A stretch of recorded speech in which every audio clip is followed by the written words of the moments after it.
여러분 안녕하십니까? 오늘 아침 함께 하실 하나님 말씀은 사도행전 6장 3절부터 7절 말씀까지를 함께 보겠습니다. 형제들아 너희 가운데서 성령과 지혜가 충만하여 칭찬받는 사람 7을 택하라. 우리가 이 일을 그들에게 맡기고 우리는 오로지 기도하는 일과 말씀 사역에 힘쓰리라 하니 온 무리가 이 말을 기뻐하여 믿음과 성령이 충만한 사람 스데반과 또 빌립과 브로고로와 니가노르와 디몬과 바메나와 유대교에 입교했던 안디옥 사람 니골라를 택하여 사도들 앞에 세우니 사도들이 기도하고 그들에게 안수하니라. 하나님의 말씀이 점점 왕성하여 예루살렘에 있는 제자의 수가 더 심히 많아지고 허다한 제사장의 무리도 이 도에 복종하니라. 아멘. 초대교회의 이제 최초의 평신도 리더십 7집사를 뽑게 되는데, 자, 어떤 기준으로 뽑게 되는가? 첫 번째 리더십은요, 공동체 내부에서 택하는 겁니다. 3절에 형제들아 너희 가운데서 뽑으라는 거예요. 기업이나 또 스포츠팀에서는 상황이 어려울 때 조직 밖에서 지도자를 스카우트해오는 경우도 있지만 교회는 결코 그렇지 않습니다. 예수님을 구주로 영접한 사람, 같이 성령을 받은 믿음의 공동체 가운데에서 우리는 사람을 세웁니다. 그런데 중요한 기준이 두 번째예요. 믿음과 성령 충만한 사람입니다. 그 사람을 세우라는 겁니다. 3절에서는 성령 충만한 사람이고 5절에서는 믿음과 성령이 충만한 사람입니다. 어떤 사람일까요? 믿음과 성령 충만한 사람은 역시 영성이 있는 사람이라는 거죠. 믿음 충만, 성령 충만을 간단하게 요약하면 이렇게 봅니다. 믿음은 내가 하나님을 붙잡는 겁니다. 내가 하나님을 얼마나 더 신뢰하느냐 하는 거죠. 믿음 충만은 내가 하나님을 강하게 붙잡는 사람입니다. 성령 충만한 사람은요, 하나님이 나를 붙잡는 겁니다.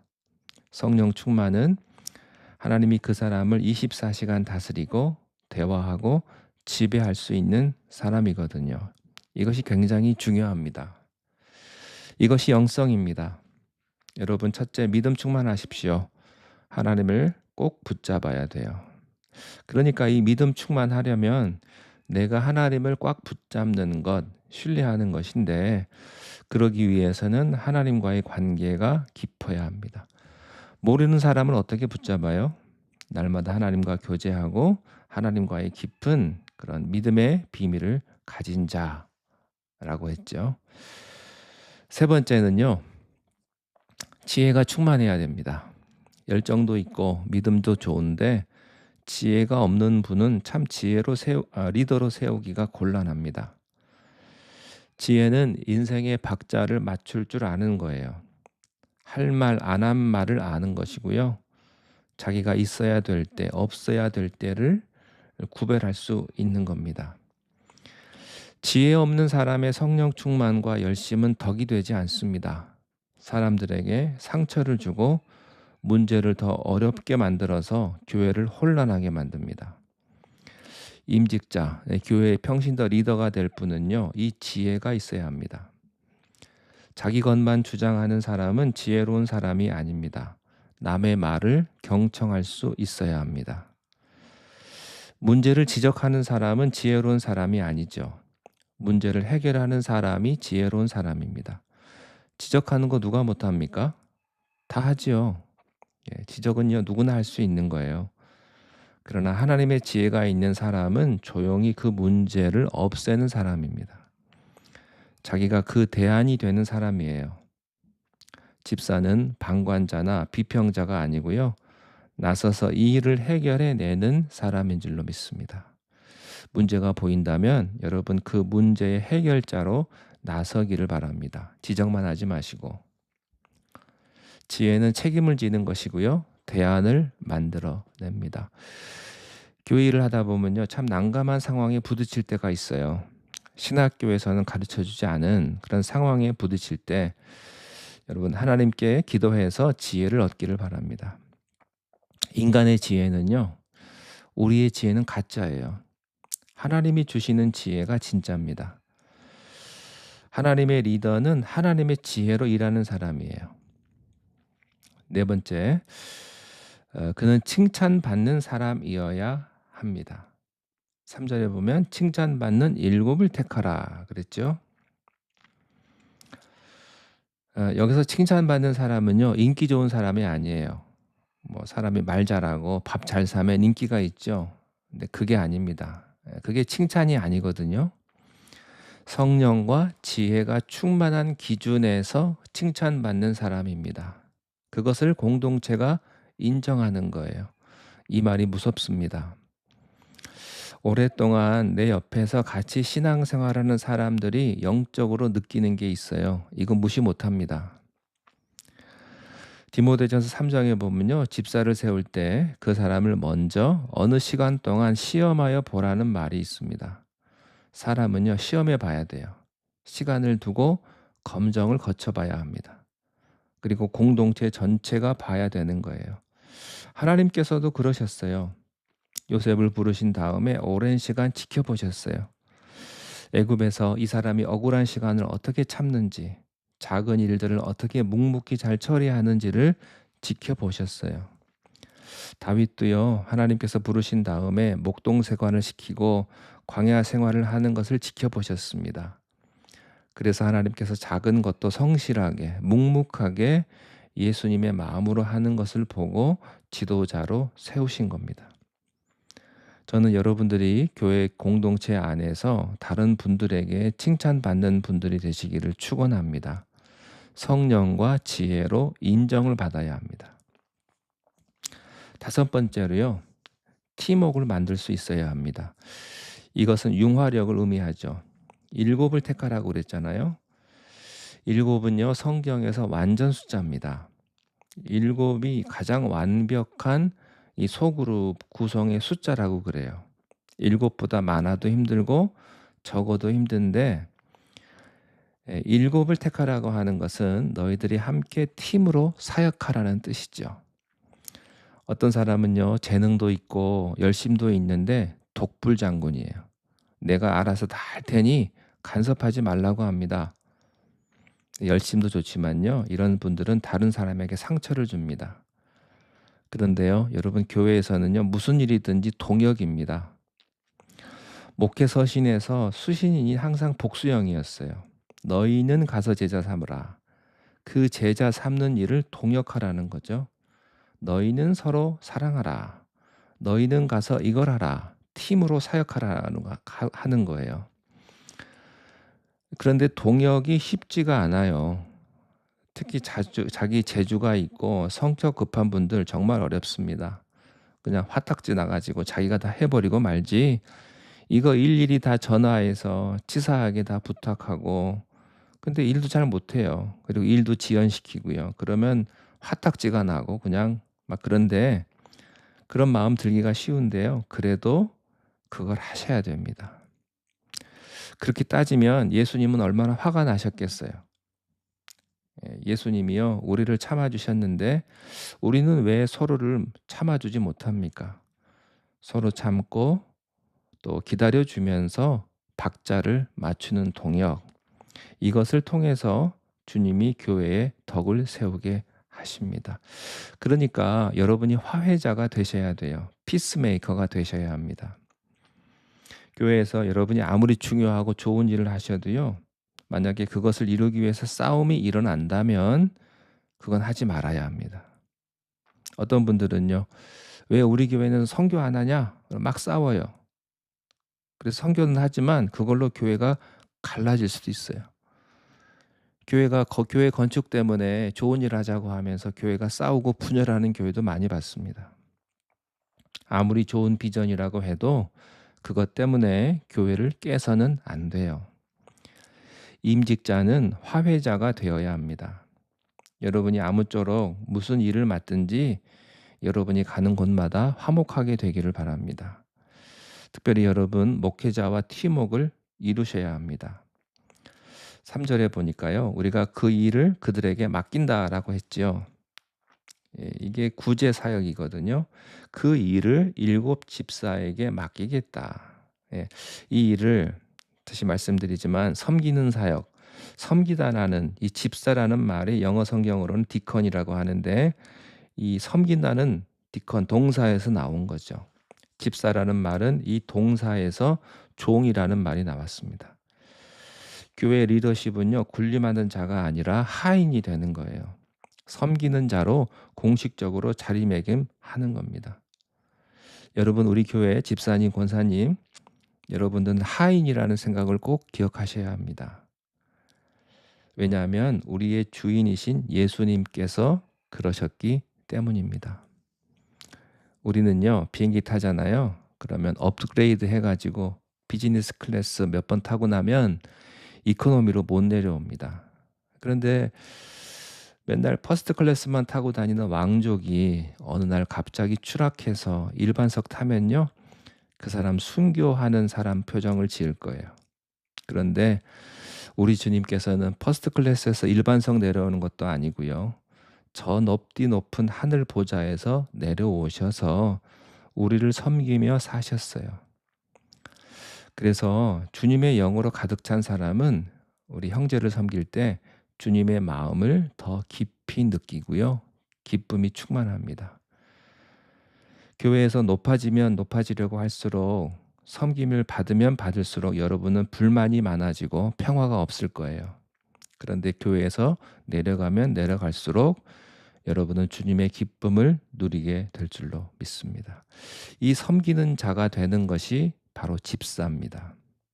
그래서 이 목회자와 집사가 이 다 섬기는 사역인데요. 섬기는 분야가 다를 뿐이죠.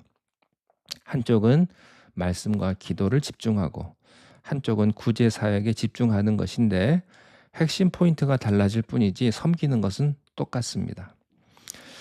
그리고 사도들의 7 집사를 위해서 기도하고 안수합니다.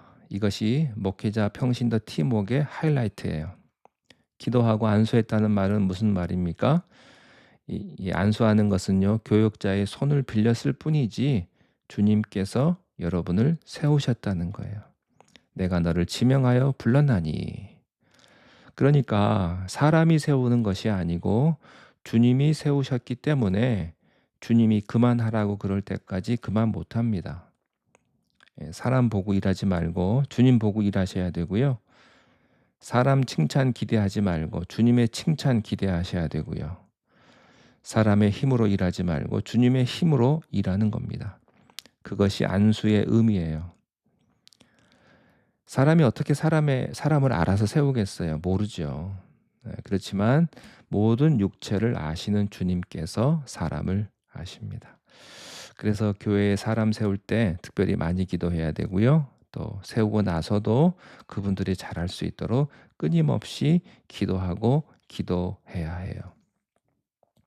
자, 그렇게 해서 이제 7 집사를 세웠는데요.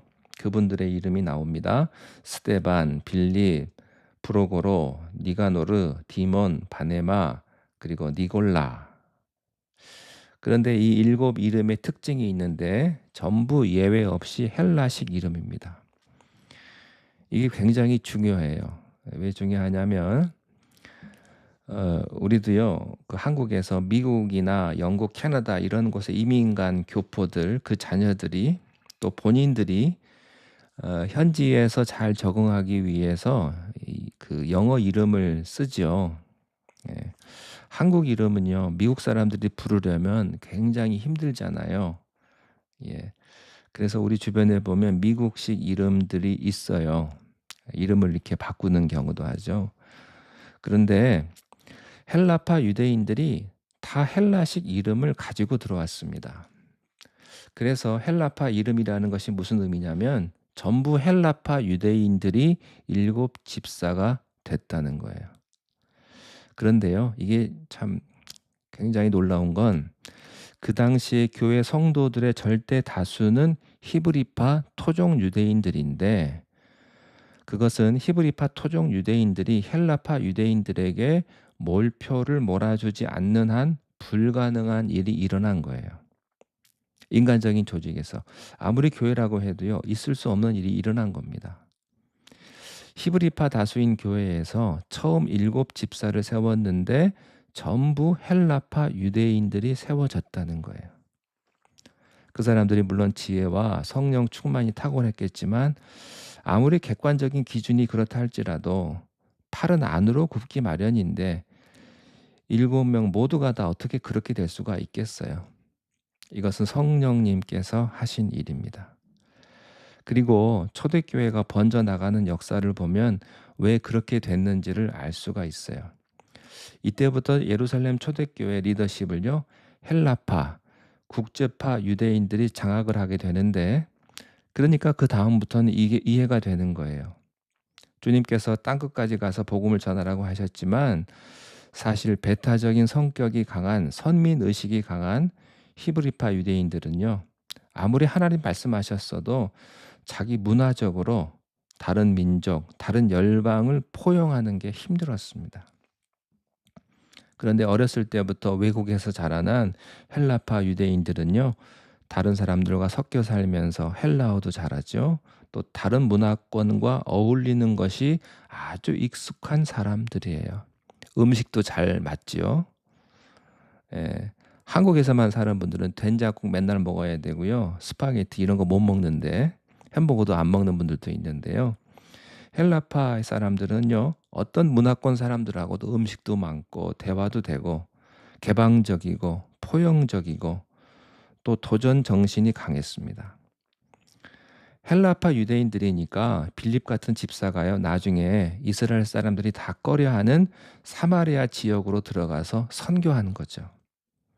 그러니까 이 헬라파 유대인 리더십이 초대교회 리더십을 장악했다고 하는 것은 주님이 주신 세계 복음화의 사명을 가속시키는데 결정적인 관계가 있는 거예요.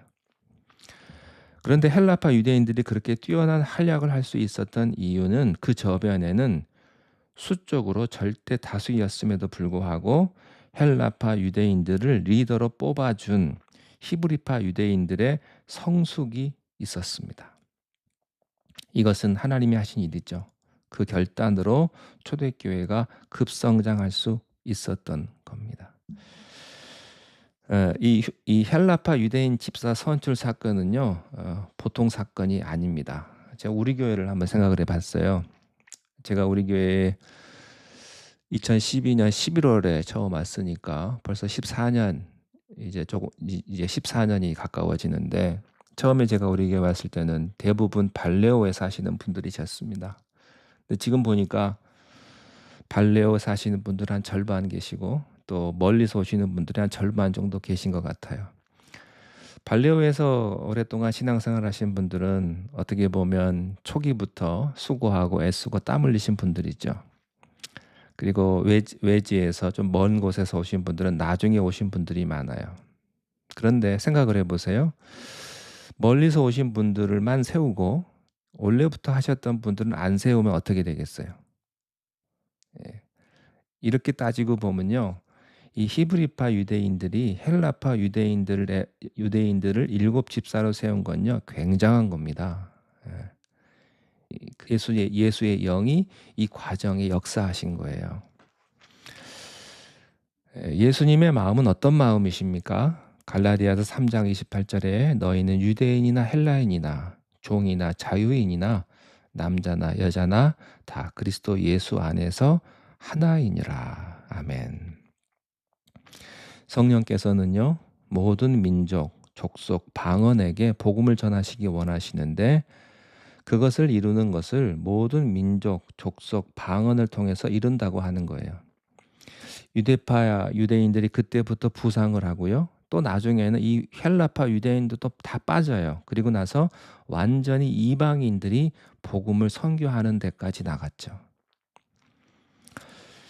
교회 안에서 과부들이 구제 못 받았다고 하는 이 싸움하던 이 조그만 일이 이 지상 명령을 이루는 초대교회 조직 개편에까지 이르게 됩니다.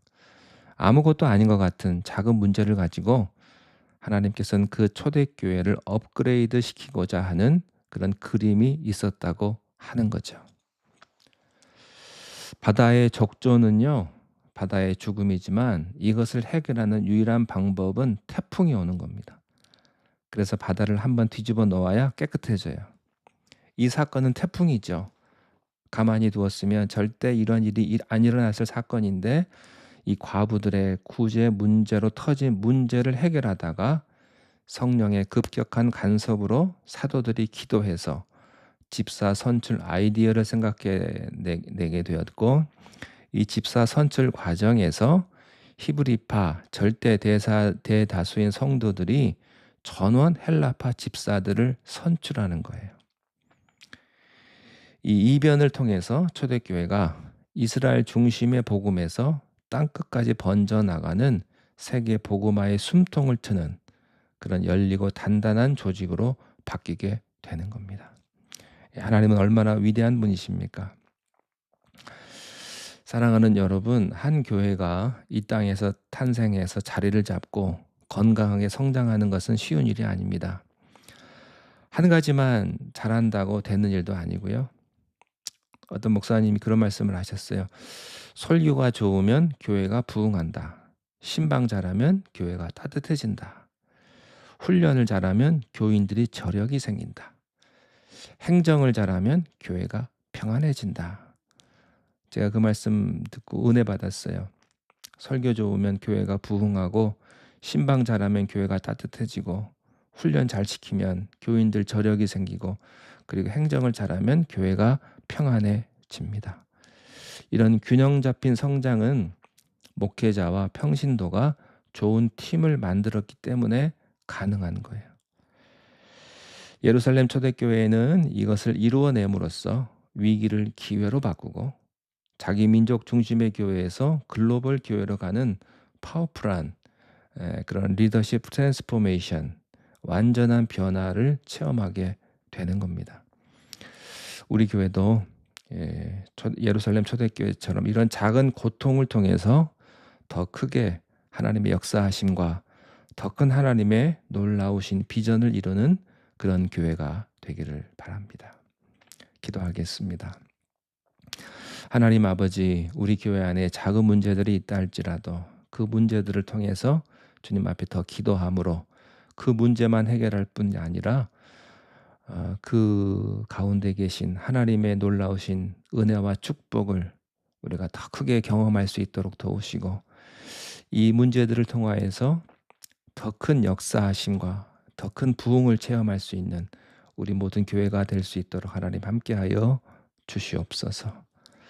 예수님의 이름으로 기도하옵나이다. 아멘.